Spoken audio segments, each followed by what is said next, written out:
Since the start of this year, in every Payday 3 update video I've made, and in quite a few of my dev blog post videos, there's been a recurring question that has popped up like a season-long plot arc in a TV show. And the question has been, is this update enough to make me play the game again? I keep asking it, and I keep saying no. The argument so far has been that every update the game has had has been enough to add some interesting quality of life features, but is not really enough to bring back the average player. You want something bigger that will lure people in so that they'll see everything at the same time and go, oh, the game has actually changed quite a bit. Well, ladies and gentlemen, with Update 7, thanks to the addition of the new progression system that has been completely overhauled and now plays a bit more like Payday 2, I've got to be honest, I'd answer the question with a yes now. I think this is a good point to jump back in with Payday 3. Don't get me wrong, it is not a perfect update, and the game still sorely needs more content. There's still no new heist, there hasn't been one in all of 2024, and that is bad. I'm not missing the forest for the trees there, I do still think that is very, very bad. However, in terms of coming back into the game and having a reason to play again properly, I think the progression system is the first proper damn solid reason we've had beyond the odd skill line addition that really makes you want to play for a prolonged period of time in 2024. So today I'm going to give my thoughts on everything in Update 7. We know a lot of the features already, so I just want to give my overall feedback having played the update. Thank you to Starbreeze. They did send me a build to try out the night before to get a bit of a vibe for the update before it drops for everybody.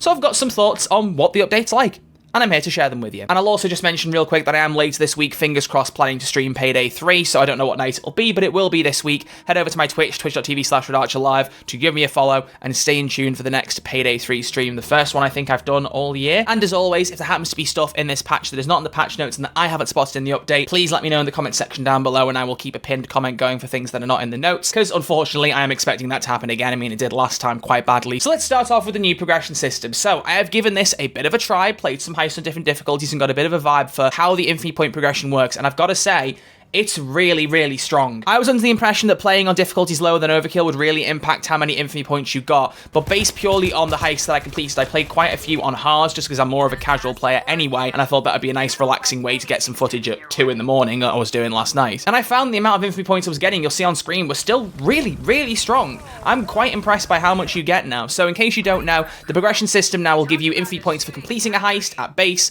You'll get points for doing a stealth completion. If you go loud and you complete at least one full assault wave, you will get a loud bonus, and you'll also get an extra bonus for getting all bags in the heist. You'll also get infinity points depending on how many bags you secure if you don't get all of them. It's just that the all bags thing is a bonus if you secure them all. As a result, the challenge system has been completely gutted. There is still a piece of the menus left in the main menu where you can see a couple of challenges for leveling up to give you C stacks. Those have stuck around, and hardcore challenges like the cook off, get 19 bags for the meth charm, that's still there as well. But everything else has been completely gutted. I've already said my piece on the fact that I would rather have them not be removed, but I do understand why they've done it. They want to have a fresh start and bring back some hardcore challenges down the line. That's what they've said they want to do, so we'll just have to wait and see for when that happens. But all in all, the progression system I think is really, really good, and is enough to sell this update on its own. I mean, depending on how much you've played the game since September, you may not be that blown away by it. You may think, oh, I've played the heist so many times, I don't care about the leveling system, or you're already a high enough level that it doesn't matter. But for me personally, I've played a good chunk of Payday 3, not as much this year, obviously, because there's not been as much going on for it, but I've not played it to so much of an extent that I'm not unwilling now to come back and play more to level up, if that makes sense. But I am going into it thinking, okay, we need more heists now. This is a good start, and I think enough to bring you back in. We just now need to have it followed up with new content. If the next update doesn't have a heist in it, it'll be a real shame, because this could be the start of some good momentum, and I really hope that's what we get. Next up, let's talk modifiers. Now, I have never been the biggest fan of these, and my last video that talked about them in the dev blog was very, very negative. I stand by quite a lot of the points in there. I do feel like some of them are anti-fun and more nuisancey than actual challenges, but some of them are pretty good. The 6 modifiers can be seen on screen here. I actually think that Alpha Team and Tactical Flashlights are the best ones. They don't change the gameplay too much, but they're an interesting gameplay tweak to make things a little bit harder. Combat Duo is also fairly inoffensive, so that's pretty good too. Crippling Tactics is about as irritating as I thought it would be, realistically, just because Edge, Grit, and Rush are so important to loud gameplay. You have to manage them all the time and try and have them running when you're trying to do effective loud builds, and so having ways to lose them just takes away more of that fun element. If you have any kind of fun out of trying to get those bonuses to trigger, then having them removed for a modifier just makes it more annoying, at least in my personal opinion. Federal Negotiator is fine, feels a bit too like Payday 2. I think sometimes there are things that need to be taken from Payday 2, like progression, and some things that didn't, personally, but it's whatever. Armor piercing rounds, though, I don't like that still. They have nerfed it. It is 5% damage to health now as opposed to 10%, but I still just feel like it pushes you to finish the heist even faster, which is one thing Payday 3 does not need. But I think part of the reason that these loud modifiers have been so polarizing and why I'm not a big fan of some of them is because we aren't given the option to choose whether we want them or don't want them. And realistically, I've been thinking about this a lot, and as I've said previously, I don't think it's the best way to deal with the game being too easy on the higher difficulties. I think what would have been better is to give these as an option for people to use to make the game more challenging if they want, because then you could get extra rewards, maybe an increase in your cash, 10% more cash, 10% more infamy points, in exchange for adding these modifiers on at particular difficulties. Choose which ones they want, if they want to face them at all, because currently these modifiers will change out every 2 weeks, which means if there's a heist on a particular difficulty with a modifier that you can't stand, you won't want to play that heist on that difficulty for 2 weeks. That's not a good way to promote replayability, and I think it could have been executed much better. Even just letting you rotate it every day would have made a big difference, but I think being able to turn these on and off would go a long way to making the system better overall. As for the stealth modifiers, we got 2 new ones. One I really like, one I intensely dislike. The first one is AI surveillance, so there is no security guard in the security room, so the cameras will always be up unless you take them out if they're not Titan cameras. I think that's good. I think it's an interesting wrinkle to add to stealth players, and often people don't end up killing security guards anyway. A lot of people work around the cameras or hack them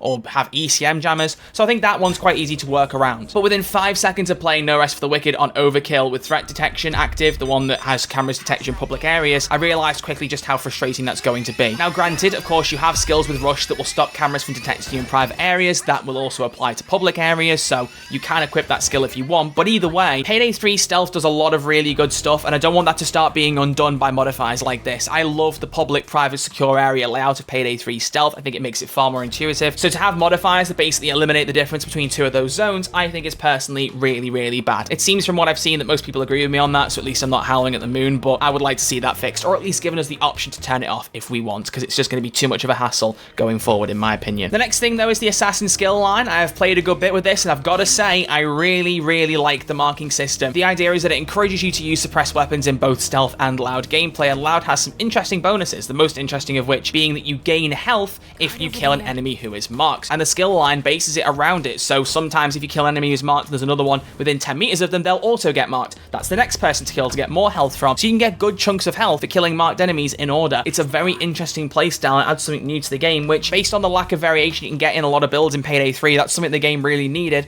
and I think it's been executed quite well here. I think the assassin skill line is well worth checking out and trying out in some of your builds, both stealth and loud. The Mask of the Week feature does what it says on the tin. Waifu was indeed the winner of the poll. I think we all saw that coming. At the time of this going out, this update, the mask is going to be here for a week and a half. But once Waifu has expired, it will then go through the other 7 in order once a week, and then go through all 8 of them again in the same order. Now, the price has changed. In the dev update video, it was 200 C-stacks. It's actually 100 C-stacks. Apparently, it was only going to be 200 because of the daily activities, but since they're not in this update, they've reduced the mask price to accommodate for it. I actually think 100 at base, 200 main RRP would be a better price than 100 versus 400.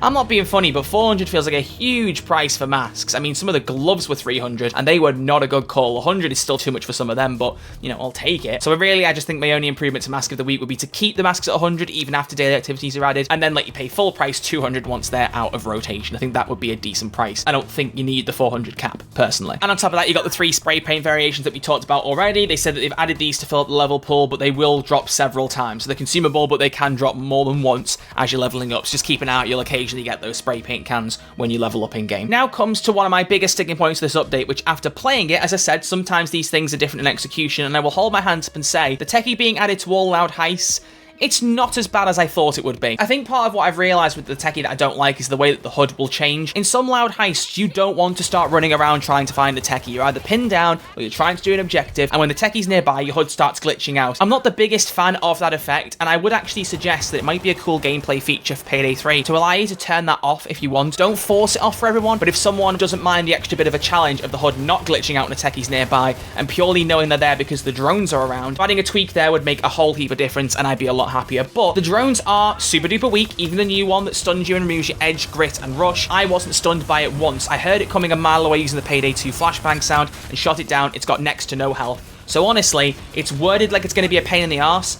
but in execution it really isn't. I do still think on the off chance that it does flash you, 20 seconds is still way too long. I think 10 would be more than enough. I think overall the execution's been pretty good, and on top of that, it's important to note that if you play on normal or hard, the Techie will be highlighted red when she settles down somewhere behind a shield. You'll be able to see her, go to her, and kill her, which obviously is not the easiest thing if you're trying to do an objective or stay in a particular place, but it is more user-friendly to people playing on lower difficulties, and I do really like that. So all in all, the Techie's edition has been a lot better than I thought it would be. There are other things in the patch notes you can look through, such as the change of cutting shot, which I've talked about before, where it's moved to the ammo specialist skill line. I don't want to go into all that again because I think I've said my piece on that already. I think it's just moving a skill that could have just been nerfed to undo it, but there are some things in the patch notes overall that aren't key features that I just want to run you through very quickly. First off, key items like keycards and explosives don't stay with someone now when they go into custody. They will be moved to another player who's not in custody, like in Payday 2. So if you're carrying a keycard and you go into custody, the keycard passes on to somebody else. Cloaker melee, zapper stun guns, nader gas, dozer melee, and the drone gun will all deal double damage to your adrenaline now, your overheal, so it's important to bear that in mind when you're running fortitude builds. The shock grenade that was added in the last update will stun you up close now. For some people that wasn't working, and I was actually surprised by it when I noticed it in the build, so it was intended that it was supposed to stun you if you were in range of it, so bear in mind if you use the shock grenade,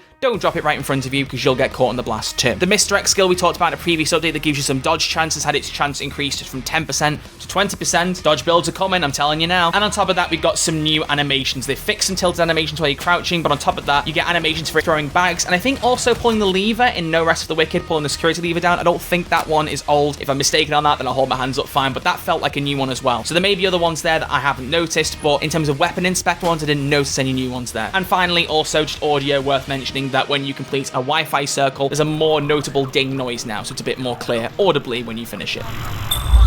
But that is update 7. Some really good stuff in there, some stuff that I'm not a big fan of, and just overall a decent update. But this one I do personally feel as a recommendation, if you're someone like me who's not played a lot of this game this year because there's not been much content added, and you're thinking, when's the best point to jump back in?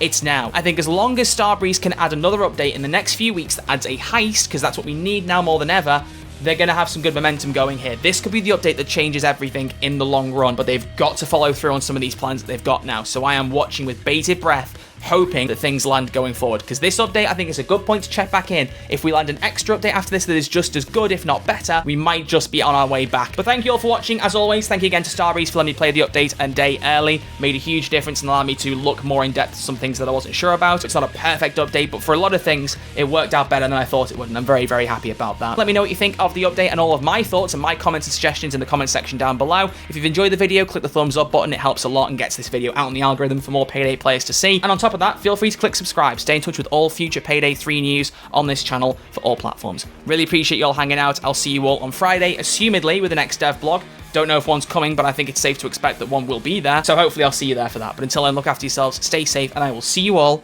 in the next video. Enjoy update 7.